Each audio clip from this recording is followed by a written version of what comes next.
Hello दोस्तों, Dalip Hindi short hand classes में आपका हार्दिक स्वागत है। दोस्तों, आज की डिक्टेशन एक धार्मिक संपादकीय डिक्टेशन है जिसकी गति 60 शब्द प्रति मिनट होगी और फिर इसी डिक्टेशन को 80 शब्द प्रति मिनट की गति से बोला जाएगा। डिक्टेशन स्टार्ट करते हैं 5 सेकंड बाद।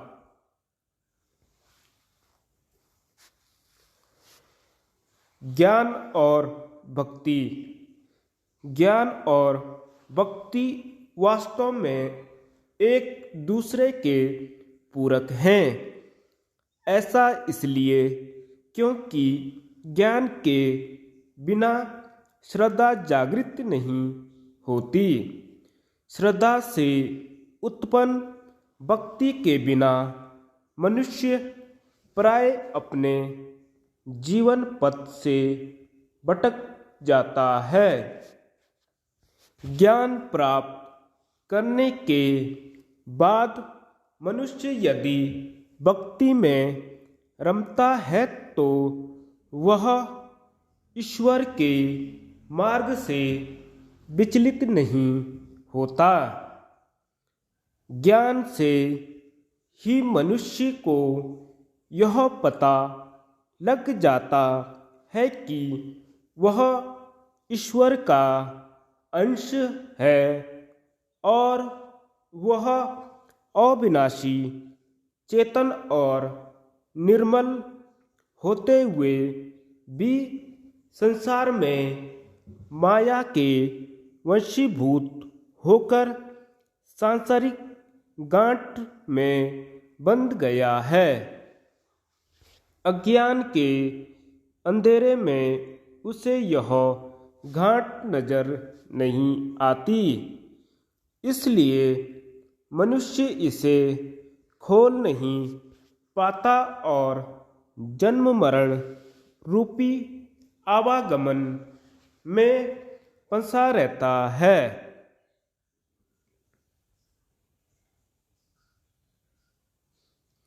ज्ञान प्राप्त करने के लिए मनुष्य को ऐसे गुरु की शरण में जाना चाहिए जिसे आत्म साक्षात्कार रूपी ज्ञान प्राप्त हो चुका है। वह अपने अनुभव से अपने शिष्य को ईश्वर के मार्ग पर चलने की प्रेरणा दे सकता है। इसके बाद मनुष्य गीता में बताए हुए कर्म योग के अनुसार अपने कर्मों का फल ईश्वर को अर्पित कर कर्म फलों से मुक्त होता रहता है। इस प्रकार वह कर्म फल से मुक्त होकर संसार के आवागमन से भी मुक्त हो जाता है। इसके उपरांत उसे उस मोक्ष की प्राप्ति हो जाती है जो प्रत्येक प्राणी की सबसे बड़ी कामना मानी गई है। वह स्वयं को संपूर्ण रूप ईश्वर से विलीन करके ईश्वरी हो जाता है। देवीय कृपा पात्र बन जाता है। चूंकि मोक्ष का गंतव्य ज्ञान के पथ से होकर ही प्राप्त किया जा सकता है, तो मनुष्य को चाहिए कि वह ज्ञान प्राप्ति के लिए गंभीरतापूर्वक प्रयास करें। ज्ञान प्राप्ति से ही मनुष्य उसके हृदय से श्रद्धा जागृत होगी और वह ईश्वर की भक्ति में लीन हो पाएगा। इसके बाद ही वह गीता में उल्लिखित कर्म योग के अनुसार अपने कर्म फलों से मुक्त हो सकेगा और अपने आत्मा को परमात्मा के साथ जोड़ने में सक्षम होगा।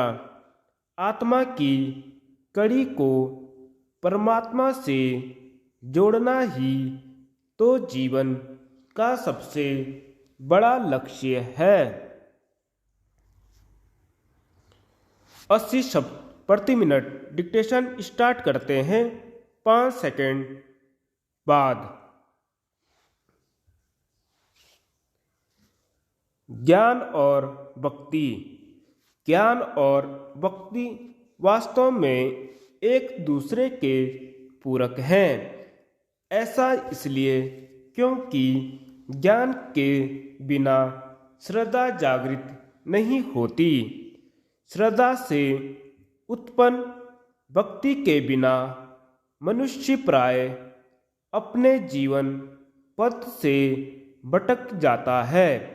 ज्ञान प्राप्त करने के बाद मनुष्य यदि भक्ति में रमता है तो वह ईश्वर के मार्ग से विचलित नहीं होता। ज्ञान से ही मनुष्य को यह पता लग जाता है कि वह ईश्वर का अंश है और वह अविनाशी, चेतन और निर्मल होते हुए भी संसार में माया के वशीभूत होकर सांसारिक गांठ में बंध गया है। अज्ञान के अंधेरे में उसे यह गांठ नजर नहीं आती, इसलिए मनुष्य इसे खोल नहीं पाता और जन्म मरण रूपी आवागमन में फंसा रहता है।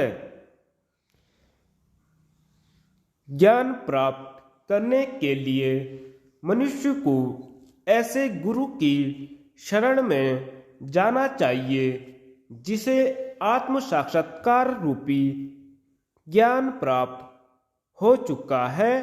वह अपने अनुभव से अपने शिष्य को ईश्वर के मार्ग पर चलने की प्रेरणा दे सकता है। इसके बाद मनुष्य गीता में बताए हुए कर्म योग के अनुसार अपने कर्मों का फल ईश्वर को अर्पित कर कर्म फलों से मुक्त होता रहता है। इस प्रकार वह कर्म फल से मुक्त होकर संसार के आवागमन से भी मुक्त हो जाता है। इसके उपरांत उसे उस मोक्ष की प्राप्ति हो जाती है जो प्रत्येक प्राणी की सबसे बड़ी कामना मानी गई है। वह स्वयं को संपूर्ण रूप ईश्वर से विलीन करके ईश्वरीय हो जाता है, देवीय कृपा पात्र बन जाता है। चूंकि मोक्ष का गंतव्य ज्ञान के पथ से होकर भी प्राप्त किया जा सकता है, तो मनुष्य को चाहिए कि वह ज्ञान प्राप्ति के लिए गंभीरतापूर्वक प्रयास करे। ज्ञान प्राप्ति से ही उसके हृदय से श्रद्धा जागृत होगी और वह ईश्वर की भक्ति में लीन हो पाएगा। इसके बाद ही वह गीता में उल्लिखित कर्म योग के अनुसार अपने कर्म फलों से मुक्त हो सकेगा और अपने आत्मा को परमात्मा के साथ जोड़ने में सक्षम होगा। आत्मा की कड़ी को परमात्मा से जोड़ना ही तो जीवन का सबसे बड़ा लक्ष्य है। धन्यवाद।